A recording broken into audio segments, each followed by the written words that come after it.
Our people-to-people contacts have long been a strength. Iran and India are united by our deep cultural, literary and linguistic ties.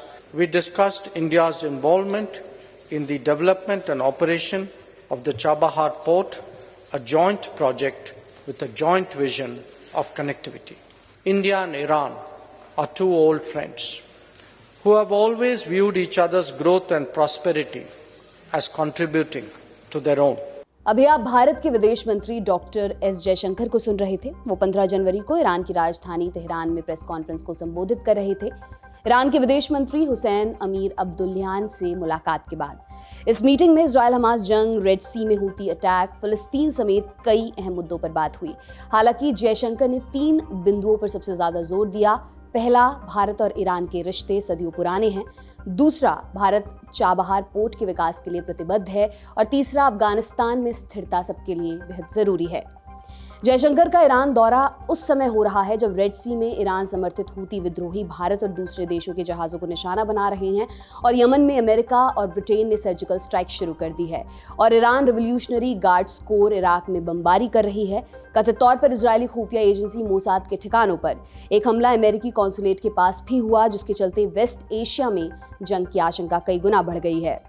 तो आज हम जानेंगे जयशंकर का Iran दौरा कितना अहम है, भारत ईरान संबंधों का इतिहास क्या कहता है और दौरे के बीच में ईरान ने क्या कांड कर दिया।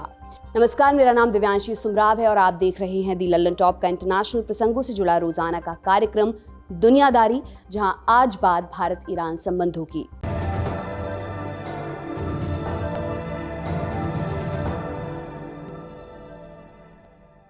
भारत के पहले प्रधानमंत्री पंडित जवाहरलाल नेहरू ने ईरान के बारे में कहा था, उद्गम और इतिहास के मामले में भारत और ईरान के लोगों में जितनी समानता है उसका दूसरा उदाहरण शायद ही मिलेगा।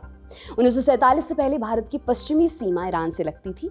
आज़ादी मिली तो पाकिस्तान नया मुल्क बना, अब उसकी पश्चिमी सीमा ईरान से मिलती है। भले ही बॉर्डर्स अलग हो गए हों, मगर साझी विरासत से अलग नहीं हुआ जा सकता। दोनों ने एक दूसरे की संस्कृति, भाषा, कला और आधिपत्य समेत कई क्षेत्रों को प्रभावित किया है। मसलन भारत और ईरान दोनों दुनिया की सबसे प्राचीन सभ्यताओं का हिस्सा रहे हैं। 650 ईस्वी से पहले ईरान में ज़ोरेस्ट्रियन संप्रदाय का बोलबाला था। जब इस्लाम आया उन्हें भागना पड़ा। अधिकतर ने भारत के पश्चिमी हिस्से में शरण ली। उन्हें हम पारसी के नाम से जानते हैं। फिर मुगल शासन के दौरान उत्तर भारत के आर्किटेक्चर पर पर्शिया का प्रभाव रहा। हिंदी और उर्दू पर फारसी भाषा का भी पर्याप्त असर दिखाई देता है। फिर 1947 का बरस आया। भारत को ब्रिटिश शासन से आज़ादी मिली। भारत में लोकतंत्र वाली व्यवस्था आई, जबकि ईरान में राजतंत्र वाला सिस्टम चल रहा था। फिर भी दोनों ने डिप्लोमैटिक संबंध स्थापित करने का फैसला किया। 15 मार्च 1950 को इसकी औपचारिक तौर पर घोषणा हुई। 1963 में पंडित नेहरू ईरान के दौरे पर जाने वाले पहले प्रधानमंत्री बने। हालांकि ईरान के साथ रिश्तों में गर्माहट की कमी बनी रही। दरअसल दूसरे वर्ल्ड वॉर के तुरंत बाद अमेरिका और सोवियत संघ के बीच कोल्ड वॉर शुरू हो चुका था। अमेरिका वाला धड़ा कहलाया वेस्टर्न ब्लॉक, सोवियत धड़े को कहा गया ईस्टर्न ब्लॉक। ईरान ने वेस्टर्न ब्लॉक को चुना। भारत ने न्यूट्रल रहने का फैसला किया। उसने नॉन अलाइड मूवमेंट की शुरुआत की। राजनीतिक विचारधारा के स्तर पर भारत और ईरान को अलग किया। दूसरी वजह पाकिस्तान से जुड़ी थी। ईरान पाकिस्तान को मान्यता देने वाला पहला देश था। 1965 और 1971 में उसने पाकिस्तान की मदद की। शाह के दौर में ईरान पाकिस्तान का सबसे बड़ा डोनर था। ये भारत के लिए बड़ी समस्या वाली बात थी। 1971 के युद्ध में भारत ने पाकिस्तान को बुरी तरह से हरा दिया। इससे ईरान को झटका लगा। तब उसने भारत के साथ रिश्ते ठीक करने की कोशिश की। मई 1974 में पहले परमाणु परीक्षण के बाद पश्चिमी देश भारत से नाराज थे, प्रतिबंध लगा दिए गए थे, मगर ईरान ने साथ दिया। अक्टूबर 1974 में शाह भारत के दौरे पर आए। कच्चा तेल आयात करने पर सहमति बन पाई। 1974 में भारत ने आधे से ज्यादा कच्चा तेल ईरान से लिया था। हालांकि दोस्ती आगे बढ़ती उससे पहले शाह की कुर्सी चली गई। 1979 में ईरान में इस्लामी क्रांति हुई। इस्लामी रिपब्लिक की स्थापना हुई। पाकिस्तान मान्यता देने में आगे रहा। भारत ने समर्थन करने से मना कर दिया था। फिर 1980 में ईरान इराक जंग हुई तो भारत ने इराक का साथ दिया। 1990 के दशक में जियो पॉलिटिक्स का ताना बाना टूट गया। कोल्ड वॉर खत्म हुआ, ईरान इराक युद्ध पर फुल स्टॉप लगा और अफगानिस्तान में मुजाहिदीन गुटों के बीच आपस में झगड़ा शुरू हुआ। पाकिस्तान ने मौका देखकर तालिबान की स्थापना में मदद की। वो अफगानिस्तान में किंग मेकर की भूमिका में आना चाहता था।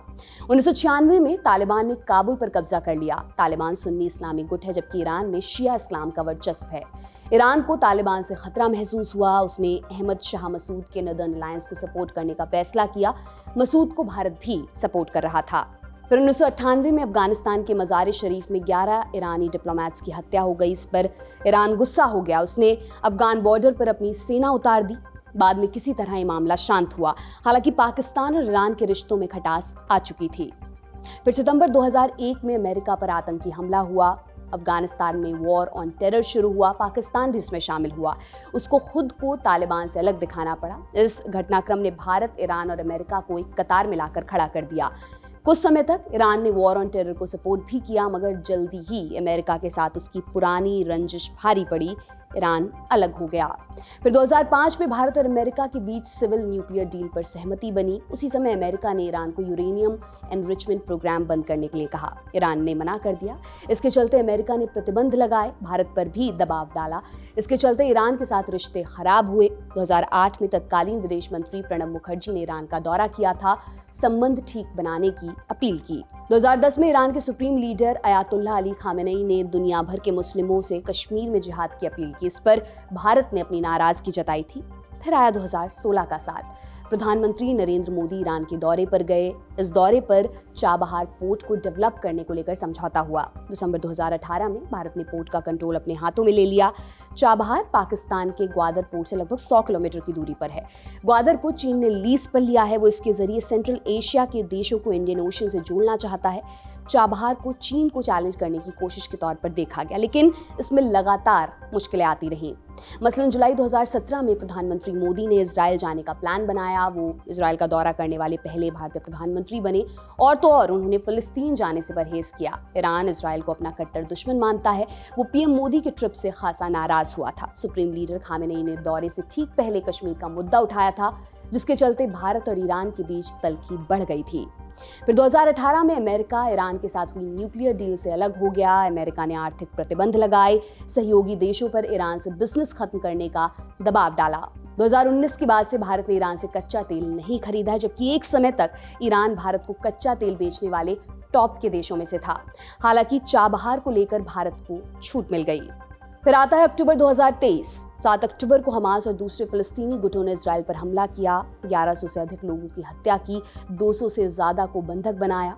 ईरान ने इस हमले के लिए हमास को शाबाशी दी, जबकि भारत ने इस हमले की निंदा की। पीएम मोदी ने सोशल मीडिया पर लिखा, हम इजराइल के साथ खड़े हैं। इस बयान पर कहा गया कि भारत ने अपना स्टैंड बदल दिया है। उसने फिलिस्तीन के बजाय इजराइल के साथ जाने का फैसला किया है। बाद में भारत सरकार ने सफाई जारी की, कहा हम 2 स्टेट सॉल्यूशन को सपोर्ट करते हैं। फिर नवंबर में हूती विद्रोहियों ने रेड सी में कार्गो शिप्स पर अटैक बढ़ा दिए। हूती विद्रोही यमन से ऑपरेट करते हैं। उन्होंने इजराइल के खिलाफ जंग का ऐलान किया है। धमकी दी है कि रेड सी से गुजरने वाले इजरायली जहाज हमारे मिलिट्री टारगेट्स हैं। हालांकि वे दूसरे देशों के जहाजों को भी निशाना बना रहे हैं। मसलन दिसंबर में भारत आ रहे केमिकल टैंकर पर मिसाइल अटैक किया गया, जिसके बाद भारत ने नौसेना के 10 जहाज रेड सी की तरफ तैनात किए। अमेरिका ने आरोप लगाया कि मिसाइल हमला ईरान से हुआ था।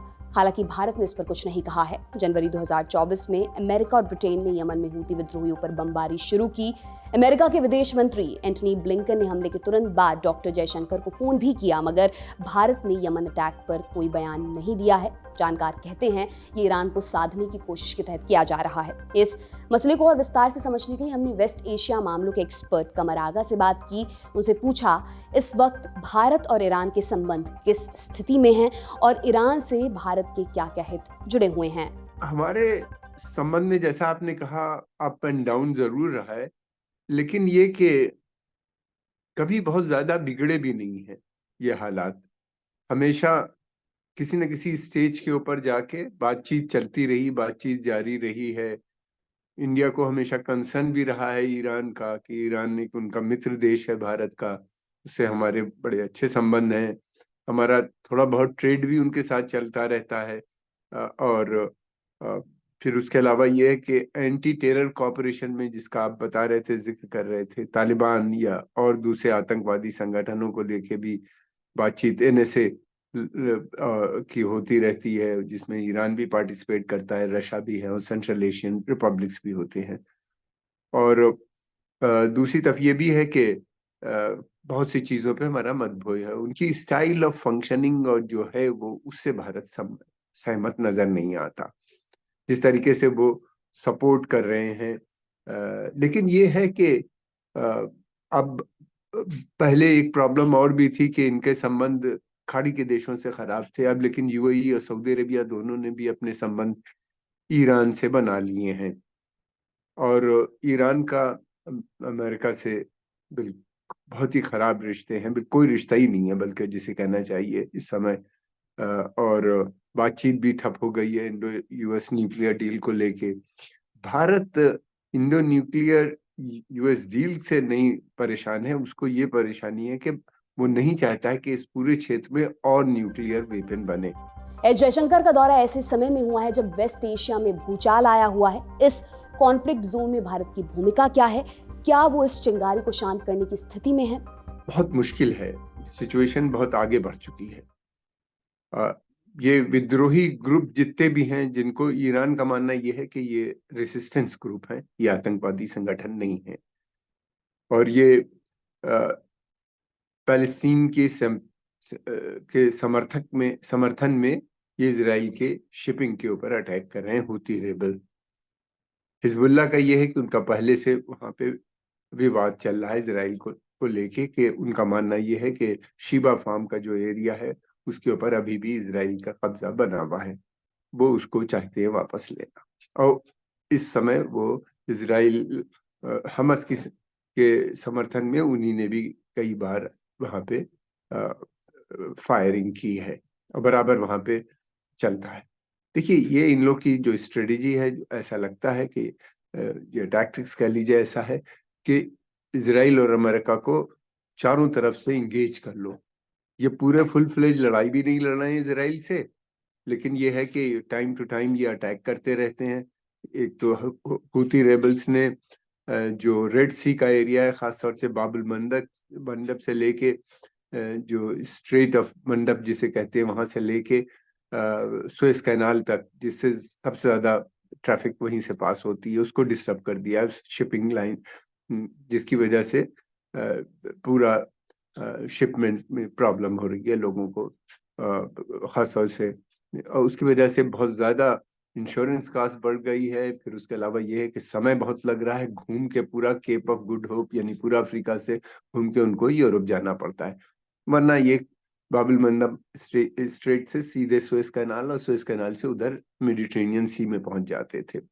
कम समय में यूरोप पहुंच जाता था, तेल गैस और बाकी सब सामान वहां पे। अब वो बहुत मुश्किल हो रही है। ये एक बर्डन पड़ रहा है अमेरिका और यूरोप के ऊपर बहुत ज्यादा। एस जयशंकर के ईरान दौरे में चाबहार पोर्ट का जिक्र कई बार आया। भारत इस पोर्ट के विकास में पैसा लगा रहा है। कहा जा रहा है ये भारत को अफगानिस्तान और सेंट्रल एशिया के देशों से जोड़ने में मदद करेगा। ये ग्वादर में चीन के दखल को काउंटर भी करने में मदद कर सकता है। चाबहार से भारत को और क्या उम्मीदें हैं? क्या भारत सही रास्ते पर चल रहा है? दो चीजें हैं। पहली बात तो ये चाइना की शिकायत है कि 2002 से ये प्रोजेक्ट की बातचीत चल रही है, लेकिन इसमें जो रियल प्रोग्रेस होनी थी वो नहीं हो पाई। इंडिया का कहना यह है कि भाई सैंक्शन के होते हुए मुश्किल होती है, लिफ्ट आप नहीं मंगा सकते, बड़े बड़े जो वहाँ पे वो लगेंगे डेवलपमेंट के लिए, इंजीनियरिंग प्लांट्स वगैरह जो लगते हैं लिफ्टमेंट के लिए, वो सब चीजें नहीं मिल पा रही हैं क्योंकि सैंक्शन है ईरान के ऊपर। अब भारत ने ये किया, ये इटली से उसने इंपोर्ट किए हैं कुछ चीजें, और जो भारत आई हैं फिर भारत से इनको एक्सपोर्ट किया गया है वहां पे। हालांकि चाबहार पोर्ट पे अमेरिका ने सैंक्शंस नहीं लगाए हैं, लेकिन कोई कंपनी ईरान से ट्रेड करने पे राजी नहीं है पश्चिमी देशों की। ये एक बड़ी समस्या है। दूसरी बात ये है कि ईरान को चाबहार पोर्ट को नॉर्थ वेस्ट उसका जो जो फ्रेट कॉरिडोर बन रहा है वो अभी तैयार नहीं हो पाया। जो रशिया तैयार कर रहा था उस पर्पज से रेल रोड कनेक्टिविटी होनी थी, और बाद में गैस पाइपलाइंस की भी कनेक्टिविटी होनी थी, यानी बहुत से देशों के साथ, सेंट्रल एशिया के देशों के साथ और रशिया से। वो इनकम्प्लीट होने की वजह से वहां पे ट्रैफिक की कमी है। सेंट्रल एशियन रिपब्लिक चाहते तो हैं कि चाबहार जल्दी से बन जाए, मगर उनको आने में, सामान लाने में काफी घूम के आना पड़ता है और उसकी वजह से कॉस्ट बढ़ जाती है। तो इसलिए इसका अभी प्रैक्टिकल पर्पस जो होना था, जिस तरीके से ट्रेड बढ़ना चाहिए था, आना चाहिए था वहां पे माल, वो नहीं आ पा रहा है। हालांकि ये भारत के लिए बहुत इम्पोर्टेंट पोर्ट है, यही हमारी कनेक्टिविटी है। चाबहार जो हमारा गेटवे बन गया है सेंट्रल एशिया, रशिया और यूरोप के लिए। और फिर दूसरी चीज ये भी है कि हम इस चाबहार पोर्ट से अफगानिस्तान भी कनेक्टेड हैं, और एक रेल लाइन भी ईरान लेके आ रहा है चाबहार से बिल्कुल अफगान बॉर्डर तक। तो वहां से रेल कनेक्टिविटी भी अफगानिस्तान को मिल जाएगी, तो जिससे हमारा सामान चाबहार से अफगानिस्तान आने में बहुत आसानी हो जाएगी। ये समय लगने वाले प्रोजेक्ट है जिसकी वजह से डिले हो रही है। मैं समझता हूँ कि अब समय आ गया है चाबहार को आगे और बढ़ाने का, इसलिए कि नॉर्थ रशिया ने भी प्रॉमिस किया है भारत से, और ईरान दोनों से उसने किया है कि वो जो north west frontier freight corridor जो बना रहा है उसके कामों में प्रगति की बात की है उसने। वेस्ट एशिया की मौजूदा स्थिति देखें तो इजराइल हमास जंग के चलते खेमे बढ़ चुके हैं। ईरान बनाम पश्चिमी देश, आप एक को चुनते तो दूसरा खफा हो सकता है। क्या भारत इस दुविधा से निकल सकता है? क्या वेस्ट एशिया में न्यूट्रल रह पाना मुश्किल हो चुका है? देखिए, भारत की नीति अभी तक बिल्कुल साफ है, वो आतंकवाद के खिलाफ है। हमास को उसने अभी तक टेररिस्ट आतंकवादी भी नहीं घोषित किया, हालांकि इजराइल का काफी प्रेशर है वो। लेकिन जो हमास ने किया, जिसमें लगभग 1200 लोगों की, बेगुनाह लोगों की हत्या हुई, उसको भारत कंडम करता है। उसको भारत का मानना यह है कि वो आतंकवादी घटना थी, आतंकवाद को उसने बगैर हमास का नाम लिए हुए उसको काफी। लेकिन दूसरी तरफ भारत ये भी कहता है कि 2 स्टेट सोल्यूशन होना चाहिए जितनी जल्दी हो सके, जिसके ऊपर इजराइल एग्री कर चुका है, कमिटमेंट है उसका। और यूएन रेजोल्यूशंस भी हैं कि इजराइल को जो ऑक्युपाइड टेरिटरीज हैं उनसे विड्रॉ करना पड़ेगा, और वहीं पे फिलिस्तीन का गठन बनेगा। तो भारत 2 स्टेट सोल्यूशन के, लेकिन भारत चाहता है ये मसले जितने भी हैं बातचीत से हल हो।